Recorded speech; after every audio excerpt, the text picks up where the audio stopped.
Hi there, this is Marisa from DigitalScrapbook.com, and today I'm going to show you how to use a paper template in Affinity Photo and to create your own paper.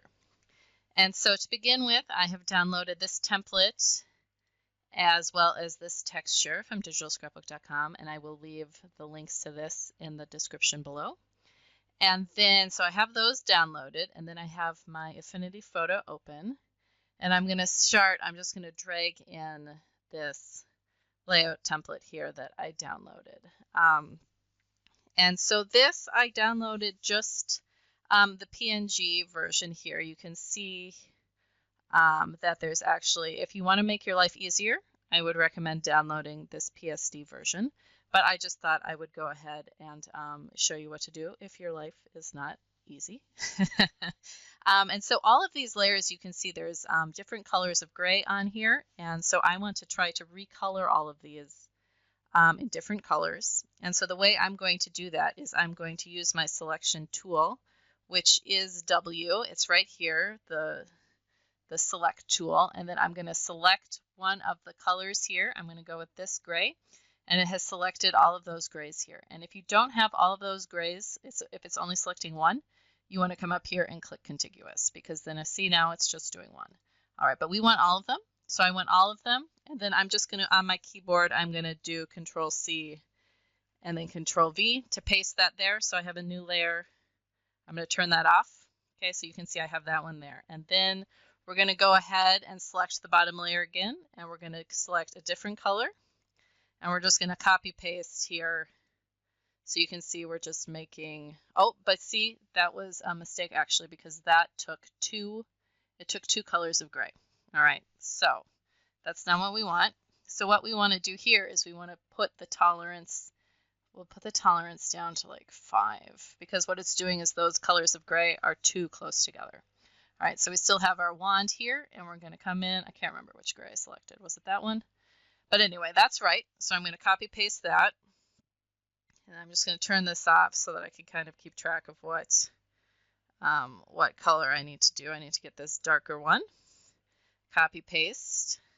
And just make sure you keep selecting this layer on the bottom, because that's where you want to copy paste from. Okay, we'll go for this one. Copy paste that and then turn that off. Okay, I think this should be the last one. Oh, nope, see, I had the wrong layer selected, so I want this one.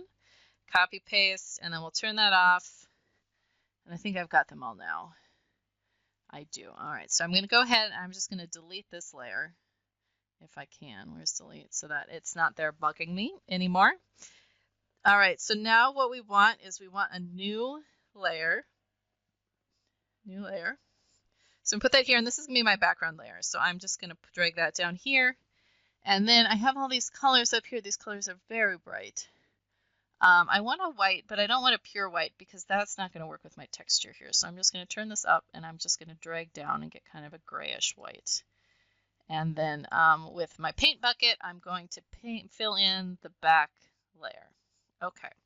And now I'm just going to start coloring these other gray layers. So I'm going to come here, and I'm going to make a new layer. I think actually you can click down here. One of these is, yeah, see, add pixel layer. So that's what you want.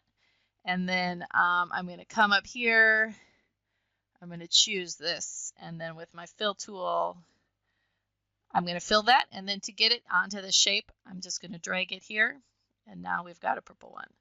All right, so let's keep going. We're going to do, let's do a blue, another purple here. Fill that in, and then drag it down, and we are on our way here. We're going to keep going with the purple here, because that seems nice. Keep going, and then we've got 2 more to go. Just fill and then drag it down. And then our last one here, and drag that down. Okay, so now I have all of my colors there. Should we see if maybe we want to make the background blue? That looks great. Okay, I like that a lot. All right, so then I'm just going to select this one here, and then off to the side, I have also downloaded this texture, remember, at the beginning. And I'm going to select this. And if I hold down Control, I can select these 2 layers. And then if I select the Move tool, I'm just going to line these up together because it didn't bring them in exactly. So I just hit bottom, and the side, and so that has put my overlay in the middle of the canvas. And then right here at the top here we have our blending options, and we're just going to go with overlay. And you can see that now I have a nice texture here on my paper, and that, even doing it the hard way, wasn't too bad. So, and then if you want to go ahead, you can say save as, and then, no, that's not what we want. We want to say export. You can export this as a JPEG, and then you can share that as you like. So I hope that tutorial was helpful to you. If you have any questions, please leave them below in the comments. And if you did like this video, please like and subscribe to my channel, and I hope to make a few more Affinity Photo tutorials in the future. Have a great day.